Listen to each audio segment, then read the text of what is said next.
c'est jamais plat ici, donc vu mon gabarit, c'est vraiment un avantage de courir ici. C'est une super course, une très bonne préparation pour les prochaines courses en Europe. Là, on est vraiment dans des conditions idéales, donc il va y avoir des cols déjà, donc c'est vraiment bien. Je me sens ici comme chez moi. J'ai fait ma première course au Rwanda et finir ma carrière ici, c'est génial. Le Rwanda est un bel exemple. La course se développe, tout se développe ici. Ça change nos vies.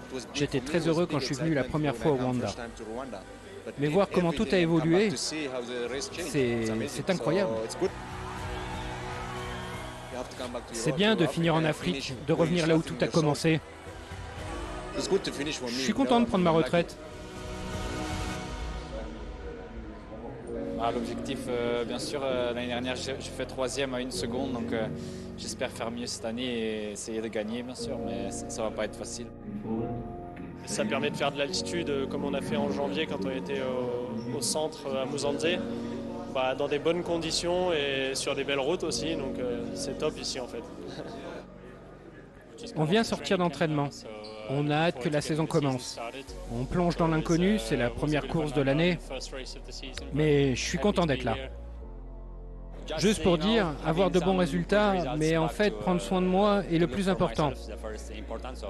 La dernière fois, je travaillais pour mon équipe, mais cette fois, c'est pour moi personnellement.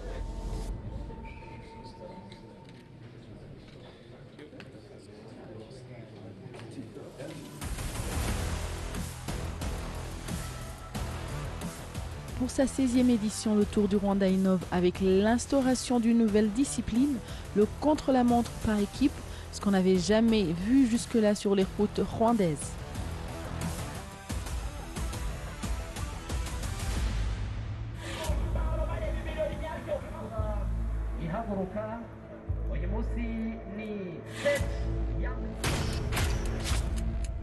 Cette année, nous avons introduit le contre-la-montre par équipe. Donc c'est quand même une nouveauté sur le Tour du Rwanda. Après, c'était en adéquation avec les championnats du monde en 2025, comme il y aura justement un contre-la-montre par équipe. Il était très important qu'aujourd'hui, à travers le Tour du Rwanda, on puisse en tant que LOC avoir un test réel, grandeur nature, qui nous permettrait en fait de prendre la mesure de tous les aspects techniques, les aspects sportifs, mais également les aspects organisationnels d'un tel circuit. Donc c'est déjà l'une des raisons qui a fait que nous avons introduit le contre-la-montre par équipe. Et deuxièmement, c'était aussi une nouveauté pour le Tour du Rwanda, comme je l'ai dit. C'était quand même important aussi que nous expérimentions également on va dire cette configuration.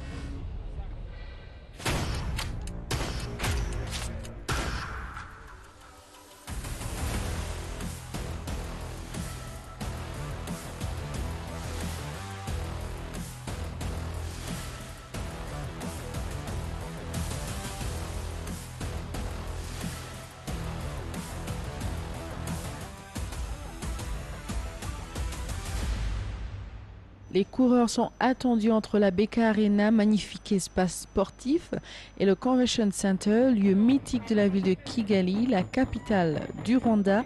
La première équipe à s'élancer est l'équipe de Maystars, une équipe professionnelle de 3e division.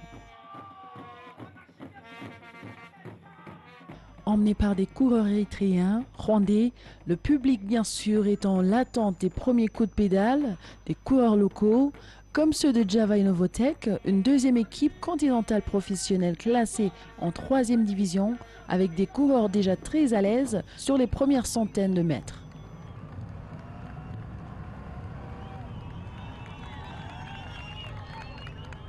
Le public est toujours aussi enthousiaste, et là c'est l'équipe du Centre mondial UCI, une équipe panafricaine emmenée par le coureur Tsagou Gorma, un coureur éthiopien qui arrête sa carrière cette année sur les routes du Rwanda.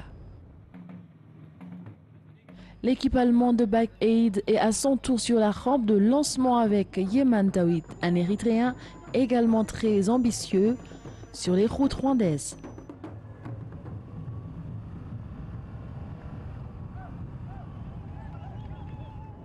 C'est au tour de l'équipe d'Érythrée de prendre le départ avec cette équipe qu'on attend aux avant-postes durant toute la semaine.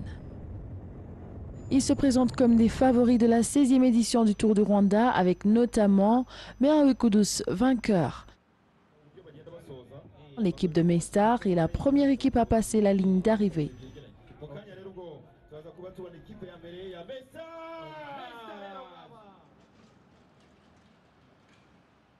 Le temps est pris sur les 3 premiers. L'équipe Java Innovatech est en plein effort à l'approche de la ligne d'arrivée, réalise un meilleur temps après le passage de Maystars et d'Éthiopie.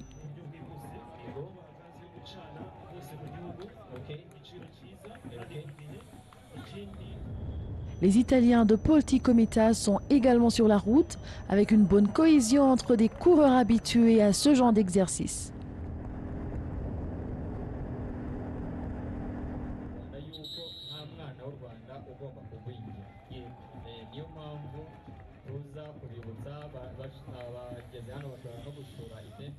Les Kazakhs de l'équipe Astana avec le dossard numéro 1, Alexandre Vinokourov, le fils du champion olympique 2012 à Londres.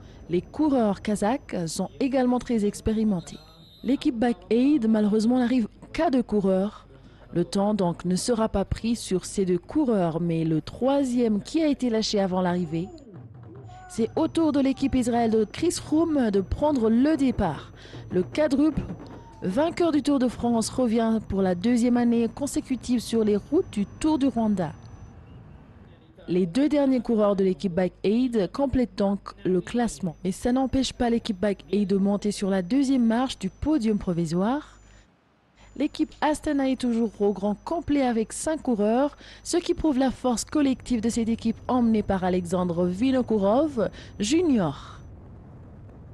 L'équipe d'Érythrée est sur la ligne d'arrivée et bat le meilleur temps qui était détenu par l'équipe de Java Innovatech.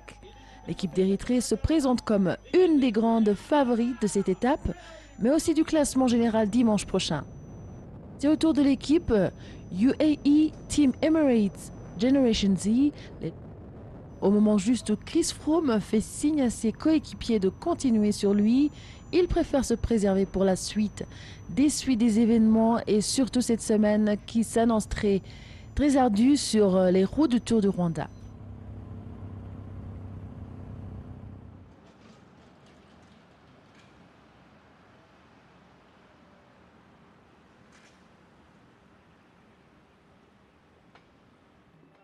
Le public attend maintenant les coureurs rwandais, l'équipe nationale, qui sont à leur tour sur la rampe de lancement. L'équipe du Rwanda est très attendue cette semaine sur les routes de leur tour national.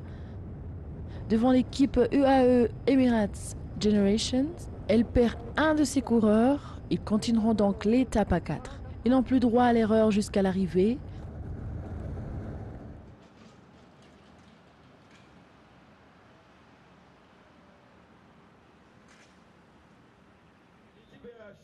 C'est au tour de type Polti d'arriver sur la ligne de cette première étape, mais ils ne peuvent pas battre le meilleur temps détenu toujours par l'équipe d'Érythrée. L'équipe du Rwanda très en forme sur ses routes, toujours à 5.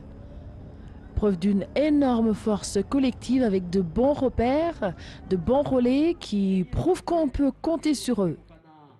La dernière équipe à s'élancer est l'équipe de Soudal Quickstep, une équipe de jeunes Belges très ambitieux qui font partie des favoris de cette épreuve, de cette première étape déjà, mais également du classement final avec William Le Cerf.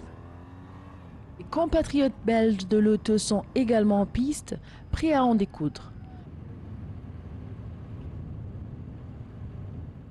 L'équipe d'Astana arrive à 3 sur la ligne d'arrivée, ne peut faire mieux que le meilleur temps toujours détenu par l'équipe d'Érythrée.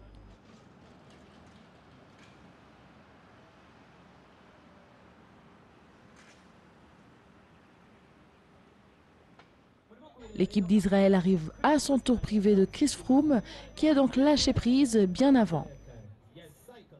L'équipe Total Energy avec dans ses rangs Pierre Latour, double champion de France du contre-la-montre et donc spécialiste de cette discipline. Alors que l'équipe UAE arrive à son tour pour prendre la deuxième place, intercalée entre Israël et Érythrée. On attend maintenant l'arrivée des coureurs rwandais. Le public était vraiment très excité. L'équipe du Rwanda réalise une excellente performance qui apporte beaucoup de promesses par la suite. Ils finissent dans le top 10 cette première étape et Soudal Quick-Step continue sa chevauchée. Meilleur temps intermédiaire. Et donc en lice pour la victoire quand l'un de leurs lâche prise à son tour, laissant ses 4 coéquipiers continuer l'aventure sans lui. Il préfère que ses 4 équipiers s'organisent au mieux sans lui. Et l'équipe Lotto arrive à son tour mais ne peut faire mieux qu'Israël à la deuxième place. Dans un des derniers virages avant l'arrivée, un des 4 coureurs d'équipe Quick-Step chute dans le virage, laissant ses 3 coéquipiers poursuivre l'aventure sans lui. L'effort est très violent, il s'agit de ne pas baisser le rythme. Alors que Total Energy réalise une performance plus modeste que ce qui était prévu.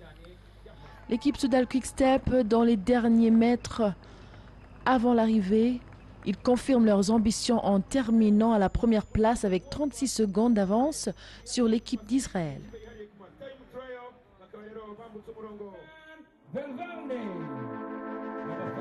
Je pense qu'on avait fait une bonne préparation ici. L'équipe s'est entraînée aussi sur le chrono. Les gars, ils étaient top aussi. Donc, on était venus ici avec la motivation de gagner le chrono et puis le réaliser, c'est super. Ouais. Une performance très impressionnante qui prouve la force collective de cette équipe autour de William Le Serre, grand favori de ce Tour du Rwanda. L'équipe Soudal Quick-Step gagne le classement par équipe au pied du stade Amahoro. En attendant la deuxième étape demain qui partira de Muhanga pour aller sur Kibeho, le maillot jaune symbolique a été remis à Jonathan Verven.